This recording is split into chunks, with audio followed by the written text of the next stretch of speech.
Good day to you all. I hope you're well. Today I want to do a short analysis of one of the earliest known mythological stories, the Epic of Gilgamesh. This story is remarkable, and I recommend all of you to read it at least once. I do not want to spend very much time on the history of the story. There are great resources reading about the discovery of the different tablets and the contents of each one. Archaeologists and historians have had to reconstruct the story by compiling different sources, and this is common archaeological and hermeneutical practice. Rather, what interests me is the implied meaning within the text. There exists a kind of tension between the development of the agrarian-based post-agricultural revolution city-state and the pre-agricultural hunter-gatherer lifestyle. There's a kind of cultural memory for the way things used to be. In the story, this relationship manifests itself in the love that King Gilgamesh has for the wild man, Enkidu, who he later calls his brother. However, I will read a brief synopsis before we dive any further into our interpretation.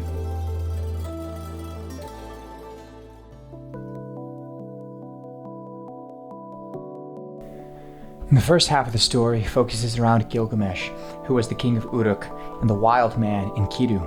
Enkidu had been created by the gods in order to stop Gilgamesh from oppressing the people of Uruk.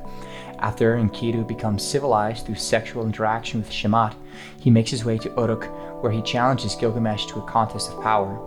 In the end, Gilgamesh wins the contest. However, the two become friends, each greatly admiring the other. Together, they make a 6-day journey to the cedar forest, where they plan to slay the guardian Humbaba, the Terrible, and cut down the sacred cedar tree. In response, the goddess Ishtar sends the Bull of Heaven to punish Gilgamesh for spurning her advances. Gilgamesh and Enkidu slay the Bull of Heaven, after which the gods decide to sentence Enkidu to death, and they kill him. The second half of the epic then sees Gilgamesh in great distress over his friend's death. This causes Gilgamesh to undertake a perilous journey in order to discover the secret of eternal life. He eventually confronts the one immortal man, Utnapishtim, who reveals to him that Gilgamesh is incapable of ascending to immortality.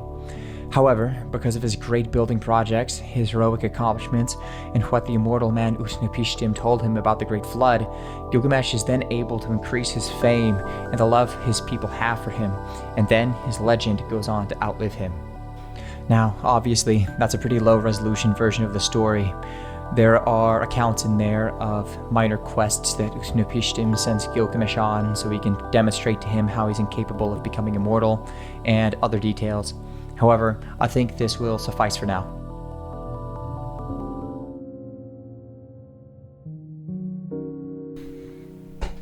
While the text is rich with meaning, I'm not inclined to believe that it is so difficult to understand as some might claim. And so, we'll go in order by my major points so that we can break down the story to understand its meaning. First, mythology, fundamentally, is a low-resolution, metaphysical deciphering of universal forces. That means our ancient ancestors used spiritual stories to communicate important principles, whether they fully knew what it meant consciously or not. That being said, second, Enkidu is primordial man. He runs with the animals. He lives naked. He feasts off of what he catches in the wild. He's tamed by a woman. And this is true in a sense because while men work to construct civilization, they largely do so in order to draw the attention of women. He only regrets this once he understands that he really can never go back. Gilgamesh, like other heroes, think of Beowulf, Heracles, or Achilles, is meant to represent the perfect man. He's mastered the then modern world, but still harkens back to the more ancient existence in his physical power and greater prowess. Gilgamesh has great love for Enkidu because he has no other equal in the world. It is like seeing an earlier reflection of himself. When Enkidu dies, it breaks something inside of Gilgamesh. First, because he is partly responsible, believing that he could challenge the gods. And second, because he also brought Enkidu into this world of danger, where he openly challenges gods without thought of repercussion, and thereby accidentally helped tame him in a sense, luring the wild man into the world of walls. Gilgamesh's search for the immortal man, Utnapishtim, who is the historical, mythological precursor to the biblical story of Noah, reveals the burden that conscious creatures have in becoming self-aware. Although man is a creation of the gods, and even though Gilgamesh was modeled by the gods, having been described in the story as 2/3 God, however that math works out, he fails in his quest and remains immortal. Why? Well, I think it's because he is doing it for his own sake. Utnapishtim was granted immortality by Enlil because he defies the gods and saved humanity. This is actually not possible for anyone else. Utnapishtim was rewarded with life for doing what modern man can never do, defy God and escape death. Ultimately, the Epic of Gilgamesh reveals to us our own progression, from beasts in the wild to being masters of our world, but still doomed to die. We now have the unfortunate knowledge that this is our ultimate end. Although the creators of the story couldn't understand this at the time, they were actually capturing evolutionary reality. Here we can see the progression. Human beings start as animals, and then they become masters of the wild and master of the other animals. And then they become master of the walls. But deep down, they are also still all of the things that came before. We want to become the gods. We want to be like the gods. We envy the gods because of their immortality. However, the gods are nature. They're universal forces. They control the whole of the world.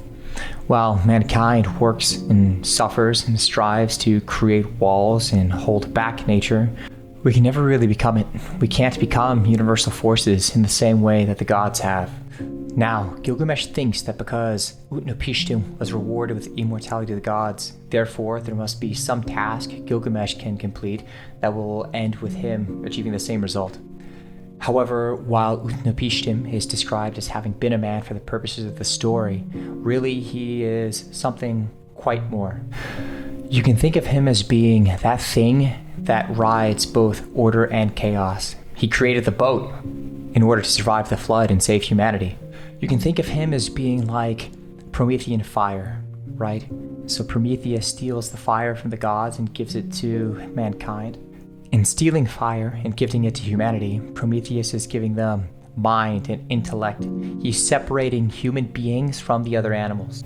This makes sense on a psychological and in a historical sense, in that fire allows you to create and destroy and create and destroy over and over. And in that sense, Utnapishtim is that thing that exists inside of human beings that allows you to think and create and destroy as well. As he is turned into an immortal being, you can think of him as being the god of balance. And Gilgamesh, therefore, can never achieve this. Gilgamesh is born master of the world of walls, having been the king of Uruk, and there is already a god of balance. Therefore, Gilgamesh can never become the god of balance himself. I also want to emphasize that when we find Utnapishtim, he is at the mouth of the river that leads into the sea. This is his logical position, the place that he should be, representing mind and balance, like that creative order that turns creativity out of chaos. Before we move on from this, I want to point out a much darker version of this tale, perhaps, in Paradise Lost. Lucifer is the perfect creation. He's above all the other angels. However, he thinks that in being a perfect creation, he can become God himself. However, he's mistaken, because it doesn't matter how perfect you are as a creation. There's a gulf between you and God that can never be crossed. Utnapishtim is, before he becomes immortal, in some ways already a god, in that he is mind and he is balance. Gilgamesh, on the other hand, despite his physical perfection, can never attain the same status. There's a difference between the creator and the created, and Gilgamesh can never cross that divide. Therefore, I would say that the story presents us with two alternative ways of dying. The first is to die like an animal, unknowing the meaning of death. Second, to die understanding that you will not even experience your own absence. In the second case, the question then becomes, what is it you leave behind?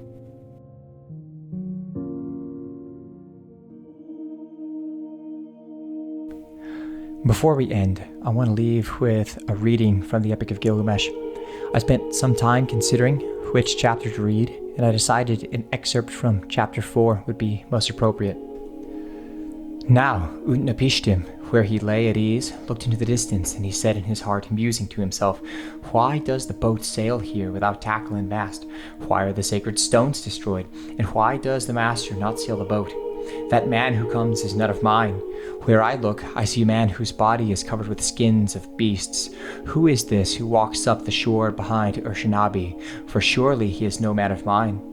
So Utnapishtim looked at him and said, "What is your name, you who come here wearing the skin of beasts, with your cheeks starved and your face drawn? Where are you hurrying to now? For what reason have you made this great journey, crossing the seas whose passage is difficult? Tell me the reason for your coming." He replied, "Gilgamesh is my name.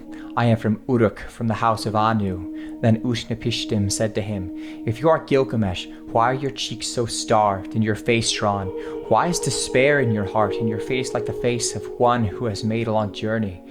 Yes, why is your face burned with heat and cold, and why do you come here, wandering over the wilderness in search of the wind?" Gilgamesh said to him, "Why should not my cheeks be starved and my face drawn? Despair is in my heart, and my face is the face of one who has made a long journey. It was burned with heat and with cold. Why should I not wander over the pastures? My friend, my younger brother, who seized and killed the bull of heaven and overthrew Humbaba in the cedar forest.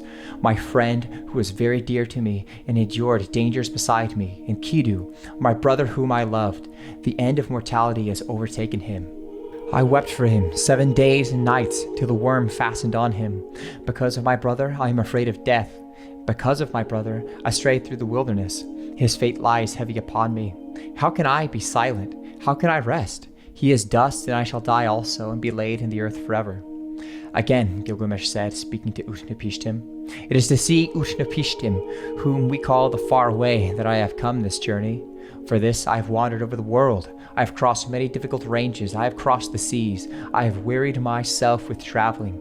My joints are aching, and I have lost acquaintance with sleep, which is sweet. My clothes were worn out before I came to the house of Siduri. I have killed the bear and hyena, the lion and panther, the tiger, the stag and the ibex, all sorts of wild game, and the small creatures of the pastures. I ate their flesh, and I wore their skins, and that was how I came to the gate of the young woman, the maker of wine, who barred her gate of pitch and bitumen against me.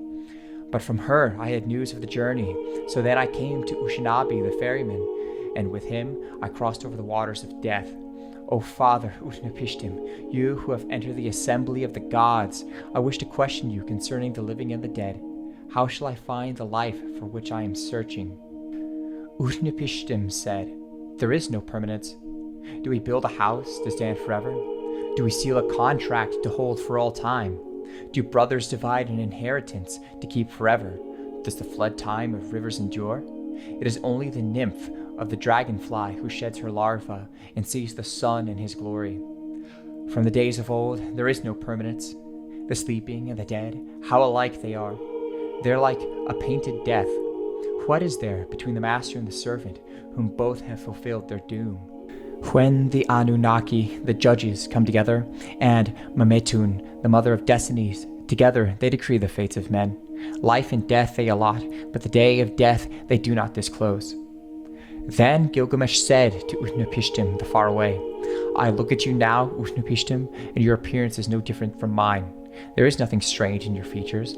I thought I should find you like a hero, prepared for battle, but you lie here taking your ease on your back. Tell me truly, how was it that you came to enter the company of the gods and to possess everlasting life?" Utnapishtim said to Gilgamesh, "I will reveal to you a mystery. I will tell you a secret of the gods."